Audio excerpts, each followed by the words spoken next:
నమస్తే. ఈరోజు మనం బ్లడ్ ప్రెషర్ అనే టాపిక్ గురించి మాట్లాడుకుందాం. అంటే వీడియో స్టార్ట్ చేసినప్పటి నుంచి చాలామంది డయాబెటీస్, బ్లడ్ ప్రెషర్ వీటి గురించి వీడియోస్ చేయండి అని రిక్వెస్ట్ చేస్తున్నారు. అందుకు ఈరోజు మనం ఈ టాపిక్ గురించి డిస్కస్ చేసుకుందాం. అయితే బ్లడ్ ప్రెషర్ అంటే ఆయుర్వేదంలో ఏంటంటే రక్తచాపం అంటారనమాట. అంటే హై బ్లడ్ ప్రెషర్ అంటే అధిక రక్తచాపం.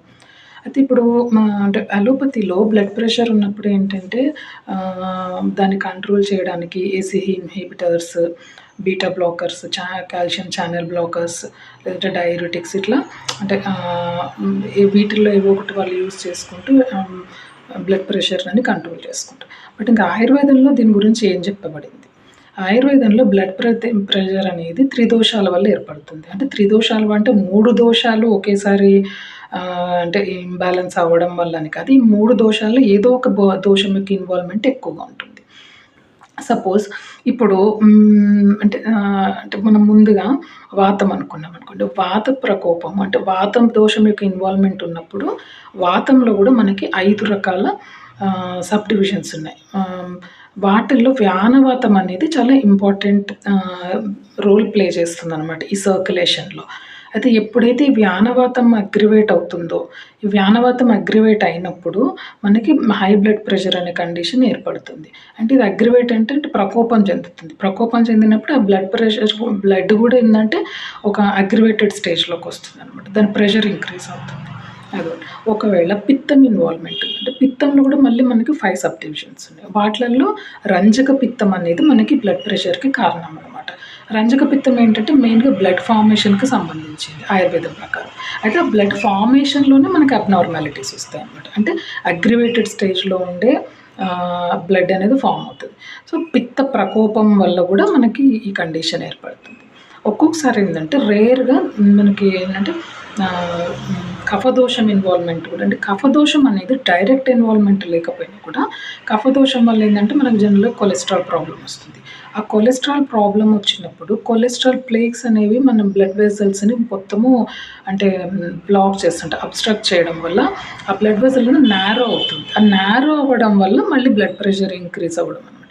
సో ఇక్కడ ఏంటంటే మనకి అలోపతి ట్రీట్మెంట్ లాగా ఏదో ఒక టాబ్లెట్ వేసుకుంటే ఆ టైంకి మనకి బ్లడ్ ప్రెషర్ కంట్రోల్ అవుతుంది అన్నట్టు కాదు. ఇక్కడ ఫస్ట్ ఒక పేషెంట్ మనకి హై బ్లడ్ ప్రెషర్‌తో వచ్చినప్పుడు ఫస్ట్ మనం వాళ్ళని అంటే ఎగ్జామిన్ చేసిన తర్వాత వాళ్ళ హిస్టరీ తీసుకున్న తర్వాత మనం డిసైడ్ చేయాల్సిన థింగ్ ఏంటంటే ఏ దోషం ఇన్వాల్వ్‌మెంట్ ఉంది. అంటే ఒక్కొక్కసారి వాత ఇన్వాల్వ్‌మెంట్ ఉండొచ్చు.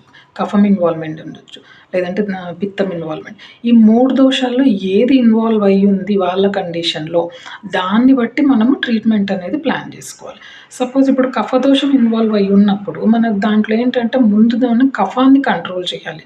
దానివల్ల ఏంటంటే కొలెస్ట్రాల్ కంట్రోల్ అయ్యి, దానిలో బ్లడ్ వెసల్స్ ఉండే బ్లాకేజెస్ క్లియర్ అయినప్పుడు మనకి ప్రాబ్లమ్ నుంచి పరిష్కారం దొరుకుతుంది. అలాగే ఒకవేళ అది పిత్త ఇన్వాల్వ్‌మెంట్ ఉంది. పిత్తం ఇన్వాల్వ్‌మెంట్ అంటే రంజక పిత్తంకి ఇన్వాల్వ్‌మెంట్ ఉంది. అంటే రంజక పిత్తం అనేది అగ్రివేటెడ్ స్టేజ్‌లో ఉంది. దాన్ని మనం కంట్రోల్ చేయాలంటే పిత్త శామక ద్రవ్యాలు తీసుకోవాలి. ప్లస్ మనకేమంటే ఇంకా పంచకర్మల్లో అనుకుంటే రక్తమోక్షణం అనే ట్రీట్మెంట్ దీనికి బాగా పనిచేస్తుంది. అదేమంటే రక్తంలో ఉండే పిత్తాన్ని అంటే దుష్టి చెందిన రక్తాన్ని బ్యాలెన్స్ స్టేజ్‌లోకి తీసుకొస్తుంది. అంటే రక్తంలో ఉండే పిత్తాన్ని ఎలిమినేట్ చేసి.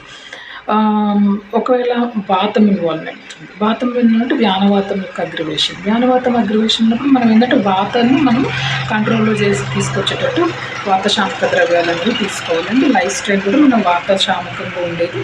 ఎలాంటి లైఫ్ స్టైల్ అంటే స్ట్రెస్ లేకుండా ఉండడము, ప్లస్ అంటే ఎక్కువగా అంటే నైట్ మేలుకొని ఉండడం ఇట్లాంటి లైఫ్ స్టైల్ ఏవైతే ఉన్నాయో అవన్నిటిని కరెక్ట్ చేయాలి. సో ఇక్కడ ఏంటంటే సింపుల్ థింగ్ ఏంటంటే ఫస్ట్ ఒక పేషెంట్ వచ్చినప్పుడు ఈ 3 దోషాల్లో ఏ ఇన్వాల్వ్‌మెంట్ ఉంది వాళ్ళ డిసీజ్ కండిషన్‌కి. ఈ 3 దోషాలు 2 దోషాల ఇన్వాల్వ్‌మెంట్ ఉందా? లేదంటే 3 దోషాల ఇన్వాల్వ్‌మెంట్ ఉందా? ఒక్కొక్క దోషం ఇన్వాల్వ్‌మెంట్ ఉందా? దాన్ని చూసుకొని ఫస్ట్ మనం ఆ దోషాలను బ్యాలెన్స్ స్టేజ్‌లోకి తీసుకొచ్చి అది శమన ద్రవ్యాలు అంటారనమాట. అంటే ఒకవేళ అంటే పంచకర్మల్లో ట్రీట్మెంట్ సెలెక్ట్ చేసుకోవాలనుకున్నప్పుడు మనకిక్కడ ఉపయోగపడేది ఏంటంటే వాత ప్రకోపం ఉన్నప్పుడు పంచకర్మల్లో మనకు పనికొచ్చేది శిరోధార ఇవన్నీ ఇంకా ప్లస్ జనరల్ అభ్యంగం వీటి వల్ల స్ట్రెస్ అనేది తగ్గుతుంది. సో వాత ప్రకోపం వల్ల వచ్చే రక్తచాపం అనేది మనకి దీని నుంచి కంట్రోల్ చేసుకోవచ్చు.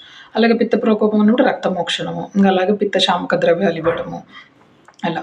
అలా కఫ ప్రకోపం ఉన్నప్పుడు మనం డిఫరెంట్ కంప్లీట్‌గా వాళ్ళ లంఘనము అంటే food restrictions, diet restrictions plus ఇంకా ఏంటంటే ఎక్సర్‌సైజ్ అనేది చెప్పాల్సొస్తుంది వాళ్ళకి. ఇంకొకసారి ఏంటంటే అంటే ఎక్కువగా కఫం ఉన్నప్పుడు మనము వమనము, నస్యం ఇలాంటి చాలా పంచకర్మల్లో ఏదో ఒకదాన్ని మనం కరెక్ట్‌గా సెలెక్ట్ చేసుకొని వాళ్ళది. అయితే ఇక్కడ నేను చెప్పేది ఏంటంటే వన్ ఫిట్ ఫర్ ఆల్ అనేది కాదనమాట. అంటే ఒక టాబ్లెట్ ఏసుకుంటే డయాబెటిస్ కంట్రోల్ అవుతుంది. ఒక టాబ్లెట్ ఏసుకుంటే బ్లడ్ ప్రెషర్ కంట్రోల్ అవుతుందని కాదు. మీరు ఫస్ట్ డాక్టర్‌ని కన్సల్ట్ చేసి మీకున్న కండిషన్ ఏ దోషం యొక్క వికృతి వల్ల కలిగిందో ముందు వాళ్ళు ఫైండ్ ఔట్ చేసిన తర్వాత వాళ్ళు దాన్ని కంట్రోల్ చేయడానికి ఏ రకాలైతే మెడిసిన్స్ ఇస్తున్నారో ప్లస్ అలాగే ఎలాంటి డైట్ రెస్ట్రిక్షన్స్ చెప్తున్నారు ఇవి మీరు ఇండివిజువల్‌గా ఫాలో అవ్వాల్సొస్తది. అంటే రెగ్యులర్ చెకప్స్ తోటి. అప్పుడు మీకు అంటే డైలీ రొటీన్ అనేది ఈ ప్రాబ్లమ్ వల్ల డిస్టర్బ్ అవ్వకుండా మీరేదైతే బాధపడుతుంటారో అంటే మెడిసిన్స్ యొక్క సైడ్ ఎఫెక్ట్స్ అని దీంట్లో సైడ్ ఎఫెక్ట్స్ అనే మాట ఏది ఉండదు. కానీ ప్రాపర్‌గా మీ దోషానికి సూటబుల్‌గా ఉండే మెడిసిన్ అనేది డాక్టర్ మీకు ప్రిస్క్రైబ్ చేయాల్సొస్తుంది. సో, ఈ విషయంలో డాక్టర్స్ ఎలాగో కేర్‌ఫుల్‌గానే ఉంటారు. కాబట్టి మీరేమంటే ముందు ఇవ్వాల్సిందేంటంటే మీ టోటల్ హిస్టరీ అనేది డాక్టర్‌కివ్వాలి. అండ్ డాక్టర్ గూడా ఏందంటే ప్రతి విషయాన్ని మీరు ఇంట్లో మీరు మార్నింగ్ లేసినప్పటి నుంచి పడుకునేదాకా మీ లైఫ్ స్టైల్ ఎలా ఉంటుంది అనేది దాని గురించి వాళ్ళు ఫస్ట్ తెలుసుకోవాలి. తెలుసుకున్న తర్వాతనే మీ బ్లడ్ ప్రెషర్ కంట్రోల్ చేయడానికి ఎలాంటి మెజర్స్ అనేది తీసుకోవాలి. ఎలాంటి ఫ్యూచర్‌లో మళ్ళీ అది రిపీట్ అవ్వకుండా నిదాన పరివర్జనం అంటారు. అంటే దోషాల వికృతికి ఏదైతే కారణమయ్యిందో వాటన్నిటిని మనం వదిలిపెట్టాల్సొస్తది. ఈ విషయం గూడా మీకు డాక్టరే ఎలా మేనేజ్ చేసుకోవాలనేది వాళ్ళు మీకు గైడ్ చేస్తారు. సో, మీరు చేయాల్సిందేంటంటే మీ టోటల్ హిస్టరీ వాళ్ళకిచ్చి వాళ్ళు ఏవైతే మీకు అడ్వైజెస్ ఇస్తున్నారో అవన్నీ మిస్ అవ్వకుండా మీరు ఫాలో అవుతూ ఉంటే మీకు ఈ బ్లడ్ ప్రెషర్ అనేది ఎప్పుడు అంత ప్రాబ్లమాటిక్‌గా మీకు డైలీ రొటీన్ లైఫ్‌లో ఉండదు.